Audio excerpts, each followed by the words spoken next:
안녕하세요. 경제 들려주는 남자입니다. 오늘은 7월 3일입니다. 오늘만 버티면 내일은 주말이란 생각으로 오늘도 화이팅 하시기 바랍니다. 미국 증시와 한국 증시 전달해 드리겠습니다.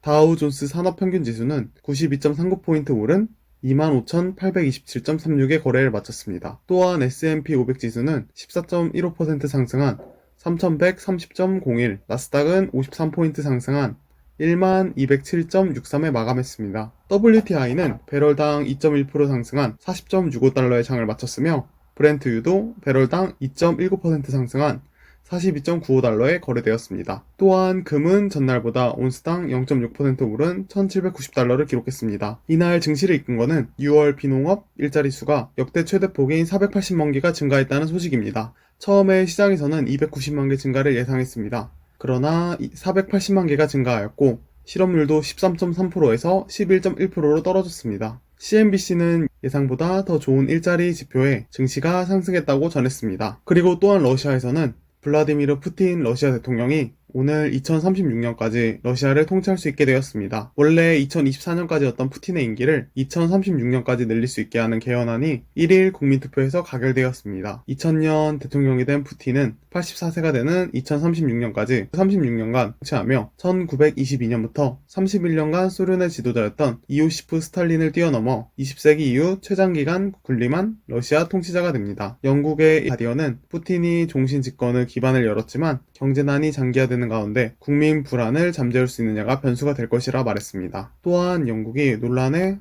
홍콩 국가보안법 시행 후 홍콩인 보호를 위해 일부 홍콩인이 영국 시민권을 취득할 수 있게 하는 방안을 추진하기로 하자 중국이 강력히 반대하고 나섰습니다. 이번에는 한국 증시에 대해서 알아보겠습니다. 또한 한국 증시는 코스피 지수는 28.67포인트 오른 2135.37에 마감했습니다. 개인과 외국인은 각각 2102억 원, 178억 원을 팔아치웠습니다. 반면에 기관은 홀로 2145억 원을 순매수했습니다. 업종별로는 금융업을 제외하고 모두 올랐으며 서비스업, 의약품업, 통신업, 화학, 음식료업, 섬유의복, 철강금속, 의료정밀 등이 상승했습니다. 또한 시총 상위 10대 기업들도 SK 하이닉스를 제외하고 모두 상승한 상태로 마감했습니다. 코스닥 지수는 14.97포인트 오른 742.55에 마감했습니다. 외국인과 기관은 각각 1479억, 312억 원을 사들였으며 개인은 홀로 1827억 원을 순매도했습니다. 또한 오늘 장에서는 게임 엔터테인먼트와 출판, 방송과 엔터테인먼트 상승하며 증시를 이끌었으며 게임 업종에서는 웹젠과 M게임이, 출판에서는 미스터블러와 DNC 미디어, 방송 엔터에서는 YG플러스와 KNN이 업종에서 상승하였습니다. 오늘 가장 핫했던 SK바이오팜에 대해서 소식 전달해드리겠습니다. SK바이오팜은 2일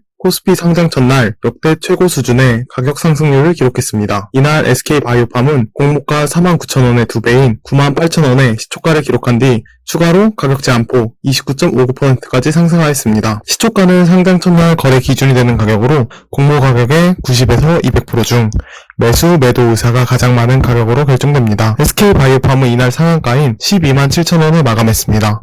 공모가 대비 주가 상승률이 159.2%에 달했습니다. 이는 업계 전망치를 크게 상회하는 것입니다. 삼성증권은 SK바이오팜의 목표 주가를 10만원, 유진투자증권은 11만원으로 잡았으나 이미 첫날부터 상한가를 기록했습니다. 한 업계 관계자는 SK바이오팜에 대한 정보가 충분치 않은 상태에서 기대치가 너무 크게 반영된 측면도 있는 것 같다고 말했습니다. 한편 우리 사주를 배정받은 직원들은 이날 1인당 평균 9억 원의 돈방석에 앉았습니다. SK바이오팜은 우리 사주 조합 자사주 244만 6,931주, 약 1,199억 원을 매수했습니다. 지난 4월 말 임직원 1인당 평균 1만 1,820주 꼴입니다. 다만 우리 사주는 1년간 보호예수 대상으로 묶여 매도할 수가 없기에 당장 현금화하기는 어렵습니다. 이처럼 SK바이오팜은 최근 주식시장에 전례 없이 많은 돈이 모인 상황에서 매력적인 투자처로 각광을 받았습니다.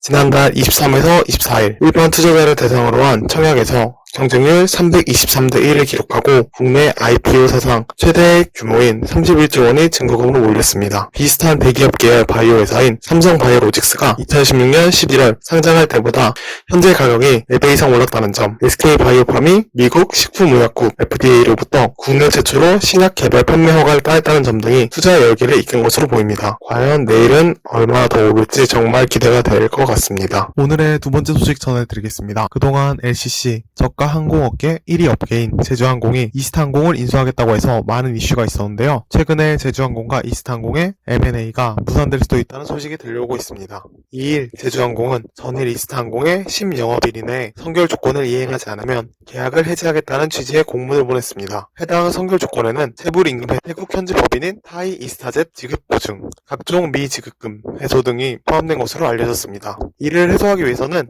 800에서 가량이 필요하지만 현재 자본 잠식 상태인 이스타항공으로서는 감당하기 어려운 규모입니다. 이스타항공은 그동안 타이 이스타젯 보증 문제 해결은 문제가 없다는 입장이었습니다. 지난달 말 이 같은 내용을 담은 공문을 제주항공에 보낸 것으로 전해졌지만 300억 원이 넘는 것으로 알려진 지급 보증은 거래 종결 시점인 지난 6월 29일까지 해결되지 못했습니다. 여기에 250억 원에 달하는 3에서 6개월 분 세불 임금은 누가 맡을 것이냐를 두고도 정말 양측은 줄곧 갈등을 빚어왔습니다. 이스타항공의 설립자인 이상직 더불어민주당 의원이 지난 6월 29일 이스타홀딩스를 통해 소유하고 있는 이스타항공의 지분을 헌납하겠다고 밝혔지만 상황을 뒤집진 못했습니다.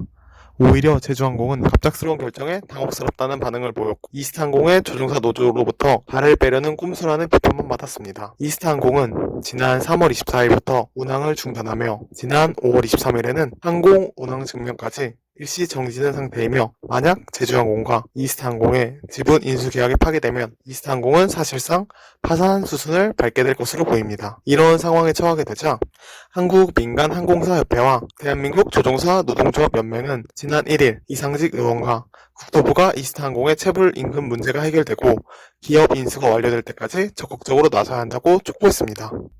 미국 현지 시간으로 1일 테슬라가 시총 1,072억 달러, 약 248조 원에 세계 자동차 업계 시가총액 1위에 올랐습니다. 하지만 더 놀라운 것은 차 한 대 판 적 없는 수소차 업체 니콜라의 시총은 포드를 육박하고 있습니다. 지금 이제 재무제표를 보고 투자하는 것이 아닌 해당 기업들의 미래 가치를 보고 투자를 해서 미래 기업들의 주가가 끝없이 상승하고 있습니다. 국내에서도 바이오, 전기차 배터리, 인터넷, 게임 업종의 7개 대형주들이 그런 주식들입니다. 대표적으로 삼성바이오, 셀테리온, 삼성 SDI, LG화학, 네이버, 카카오, NC소프트 등입니다. 신종 코로나 바이러스 감염증 이후 7개 종목의 주가는 급등했습니다. 이러한 상태를 보고 김학균 신영증권 리서치센터장은 주식 투자는 항상 꿈을 사는 비즈니스였다. 경기 비관론이 커질수록 성장 가능성이 무궁무진하다는 꿈이 있는 주식의 가치는 더 오른다고 설명했습니다. 그러면 오늘은 그 중에서도 바이오 관련 분야의 회사들에 대해서 알아보겠습니다. 셀트리온은 2013년부터 랩시마, 자가면역 질환 치료, 허주마, 유방암 치료제, 트룩시마, 혈액암 치료제 등을 내놨습니다. 그리고 세계 최초의 항체 바이오 시밀러 회사가 됐습니다. 셀트리온 주주들은 실적이 아니라 글로벌 제약사들의 아성에 도전한 첫 바이오 시밀러 업체라는 점에 주목했으며 바이오 시밀러의 등장은 글로벌 제약사의 독점 구도를 형성했던 제약업계 생태계를 바꿔놨으며 글로벌 1위인 화이자도 바이오 시밀러 시장에 뒤늦게 뛰어들었습니다. 그리고 2011년 설립된 삼성바이오로직스는 지난해 매출은 7,016억, 영업이익은 917억입니다. 하지만 삼바 주가는 얼마 전 80만원을 넘기며 시장에서는 더 오를 것이란 전망이 많으며 이를 본 김학균 신영증권 리서치센터장은 삼성바이오로직스 주가에는 한국 제조업이 반도체 이후 새로운 성장 산업을 발견했다는 기대감이 반영돼 있다고 평가했습니다. 그리고 또한 최근에는 SK바이오팜은 국내 제약사 가운데 처음으로 자체 개발한 바이오 신약을 FDA에 직접 판매 허가를 신청해 승인받은 것을 보며 꿈의 영역이었던 신약 개발까지 가능해지면 한국은 신약 바이오 시밀러, CMO를 모두 갖춘 바이오 강국이 될 거라는 기대감이 주가를 밀어올리고 있다는 게 증권계의 분석입니다.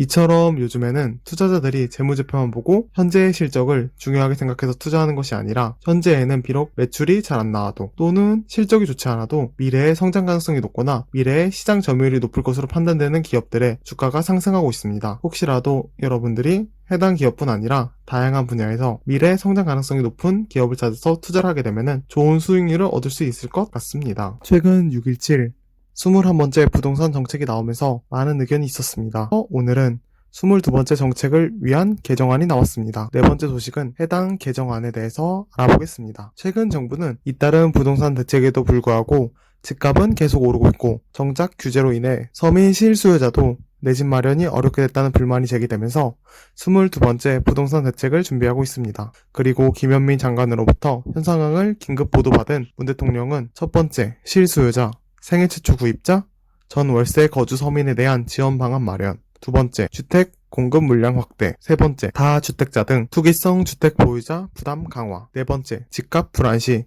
즉각적인 추가 대책 마련 등 4가지 방안을 지시했습니다. 30대 등 젊은 층의 실수요자가 소외되고 있다는 불만 어린 목소리에는 국민주택에선 그 비율을 더 높이고 민영주택에 대해선 새로운 공급 의무를 부여하는 방안이 추진될 것으로 전망됩니다. 또한 정부는 실수요자와 전월세 거주 서민 등을 위한 정책 금융상품인 디딤돌 구입자금, 버팀목, 전세자금 대출금리를 추가 인하하는 방안도 검토할 예정입니다. 그리고 다주택자에 대한 새롭게 제출된 예정인 종부세법 개정안은 1주택자, 조정 대상 외 2주택 보유자에 대한 종부세율을 0.1에서 0.3포인트 인상하고 3주택 이상 다주택자, 조정 대상 지역 2주택 보유자에 대한 세율은 0.2에서 0.8포인트 높이고 조정 대상 지역 2주택자 종부세 세액 부담 상한은 100%에서 300%로 올리는 것이 포함되어 있습니다. 그리고 또한 6.17 대책에서 규제 지역으로 지정되지 않은 경기도, 김포와 파주, 충남, 천안 등지에서 다소 주택가격 상승률이 높게 나오는 풍선 효과가 관측됨에 따라 이달 중 추가로 규제 지역을 지정할 방침을 예고한 바 있습니다. 오늘은 여기까지 소식을 전해드리고요. 오늘도 들어주셔서 감사합니다. 그리고 어제보다 발전된 오늘이 되셨으면 좋겠습니다.